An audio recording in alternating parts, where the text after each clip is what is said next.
JD national grade college से। आज हम लोग टीचिंग लर्निंग मटेरियल के बारे में पढ़ने जा रहे हैं। टीचिंग लर्निंग मटेरियल शिक्षण अधिगम सामग्री है ना, पढ़ाने और सीखने वाली सामग्री।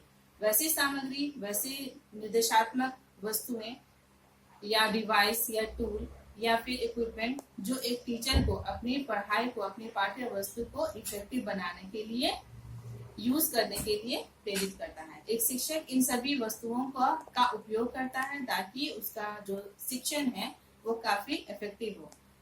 वह कंटेंट को इस तरीके से पढ़ाना चाहता है कि स्टूडेंट्स की ज्ञानेंद्रियां उसे अच्छी तरीके से उसे ग्रहण कर सके। तो आज हम लोग देखते हैं सबसे पहले कि जो भी टीचिंग मटेरियल एक शिक्षक उपयोग में लाता है उसके सिलेक्शन के क्या सिद्धांत हैं। एक शिक्षण सामग्री किस प्रकार की होनी चाहिए। तो पहला है इम्पोर्टेंस ऑफ टीचिंग एड, शिक्षण वस्तु का महत्व है ना। इम्पोर्टेंस ऑफ टीचिंग मटेरियल, एक शिक्षक के लिए उसका क्या महत्व है। जब एक शिक्षक अपने कंटेंट को पढ़ाने जाता है तो वो चाहता है कि वह इफेक्टिवली उस पाठ्य वस्तु को क्लास में बता सके और बच्चे जो हैं उसे अच्छी तरीके से ग्रहण कर सके, समझ सके और उनका जो बोध है, समझ है वो काफी विकसित हो सके। दूसरे नंबर पर है वैल्यू ऑफ टीचिंग एड, मतलब जो भी शिक्षण सामग्री है उसका क्या महत्व है। पाठ्य वस्तु जो है उससे रिलेटेड अगर टीचिंग मटेरियल है तो वह उसके लिए वैल्यूबल होता है, क्योंकि टीचिंग मटेरियल और कंटेंट दोनों एक दूसरे से मिलते जुलते हैं। तीसरा जो प्रिंसिपल है वो है अवेलेबिलिटी ऑफ टीचिंग एड, मतलब कि शिक्षण सामग्री की उपलब्धता। जिस भी पाठ्य वस्तु के लिए हम अगर कोई टीचिंग मटेरियल या शिक्षण सामग्री हम लेते हैं तो वह उसका अवेलेबल होना चाहिए उस समय में, है ना। उसकी उपलब्धता सही रूप से होनी चाहिए, वह आसानी से मिलना चाहिए, ठीक है।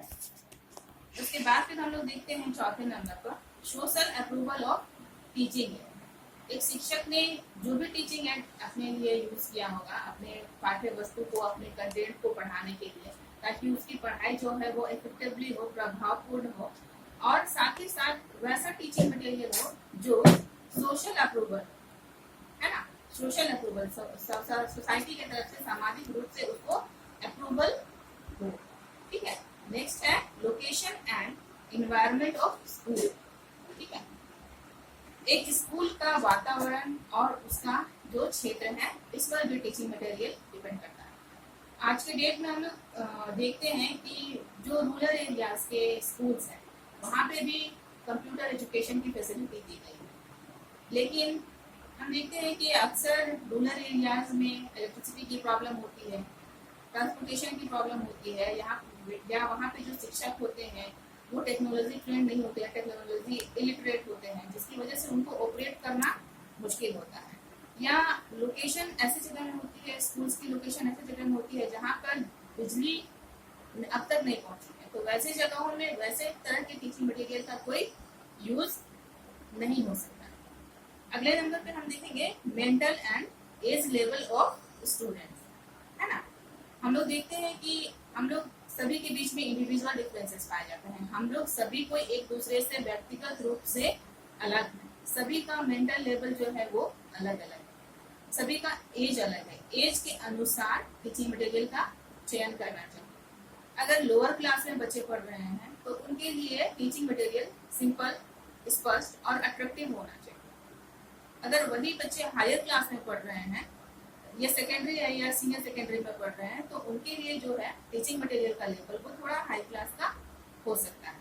और साथ ही साथ स्टूडेंट्स की हम लोग मेंटल लेवल को भी देखते हैं कि एक बच्चा क्लास में जो है वो डल बच्चे भी होते हैं, एवरेज भी होते हैं और गिफ्टेड चाइल्ड होते हैं, तो उनके मेंटल लेवल को देखते हुए उनके लिए उस हिसाब से टीचिंग मटेरियल का इंतजाम करना चाहिए। जो फिजिकली डिसेबल हैं, जो स्पेशल चाइल्ड है उनके लिए जो टीचिंग मटेरियल होता है वो अलग तरीके का, और जो गिफ्टेड है उनके लिए, मतलब एक तरह से कहा जाए तो दोनों तरह के बच्चों के लिए टीचिंग मटेरियल जो होते हैं वो अलग अलग होने चाहिए, ठीक है। अगला जो इसका प्रिंसिपल है वो है इट्स इफेक्ट, है ना। इसका प्रभाव। एक शिक्षक शिक्षण वस्तु का इस्तेमाल इसलिए करता है ताकि वो अपने पाठ्य वस्तु को इफेक्टिव बना सके, टॉपिक को इंटरेस्टिंग बना सके, स्टूडेंट के लिए रुचिकर बना सके, उनके लिए विजयग्राही बना सके।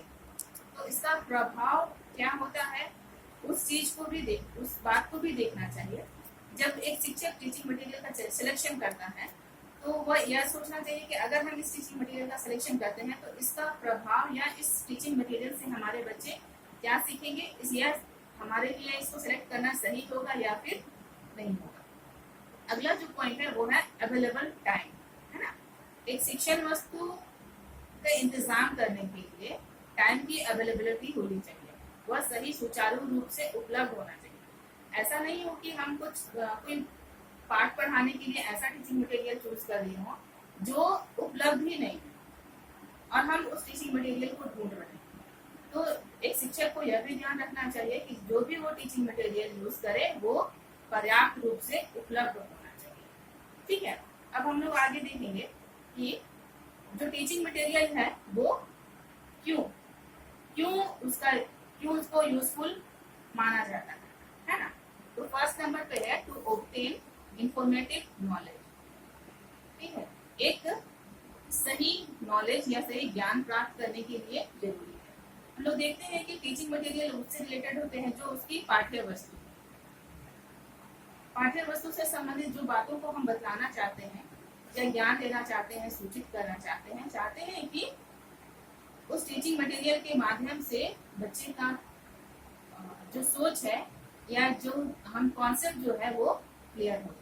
दूसरा जो पॉइंट है to obtain activity based knowledge, है ना। एक्टिविटी बेस्ड नॉलेज के अगर कोई टीचिंग मटेरियल तैयार किया जाता है तो शिक्षक उसको तैयार करने के लिए स्टूडेंट की भी सहायता ले सकता है, वो एक्टिविटी बेस्ड होना चाहिए। अगर कोई टीचिंग मटेरियल तैयार करने में स्टूडेंट की सहायता लेता है तो इससे स्टूडेंट भी सीखते हैं कि टीचिंग मटेरियल किस प्रकार से तैयार किया जाना चाहिए, वो कैसा होना चाहिए, आकर्षक होना चाहिए, कम खर्चीला होना चाहिए, स्टूडेंट के समझने लायक होना चाहिए, सभी को वो अट्रैक्टिव और सुंदर लगना चाहिए और विशेष रूप से जिस पर्पज से वो टीचिंग मटेरियल बनाया गया है वो पर्पज उसका पूरा होना चाहिए। ठीक है, अगला जो पॉइंट है to motivate students for learning. Teaching material इसलिए भी यूजफुल है कि स्टूडेंट को मोटिवेट किया जा सके उसको सीखने के लिए।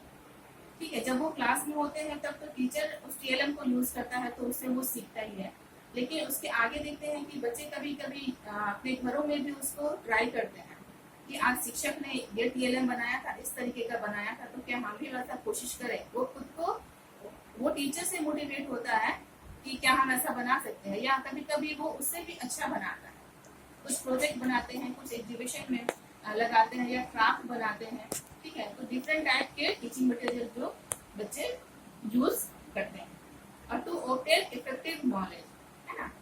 टीचिंग मटेरियल का उपयोग करते हैं एक इफेक्टिव नॉलेज के लिए, एक प्रभावपूर्ण ज्ञान को प्राप्त करने के लिए। एक टीचर टीएलएम का उपयोग करता है ताकि वो अपने पाठ्य वस्तु को इफेक्टिव, इंटरेस्टिंग और स्पष्ट, क्लियर बना सके। ठीक है, तो वो चाहता है कि बच्चे भी जो है उससे वही ज्ञान ले सके। नेक्स्ट है to teach successfully.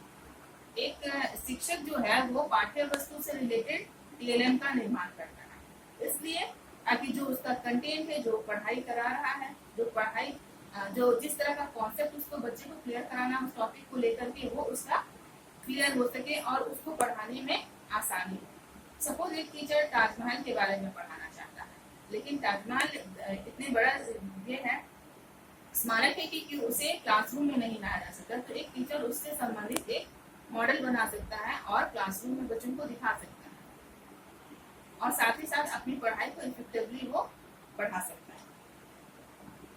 That's all for today. Thank you.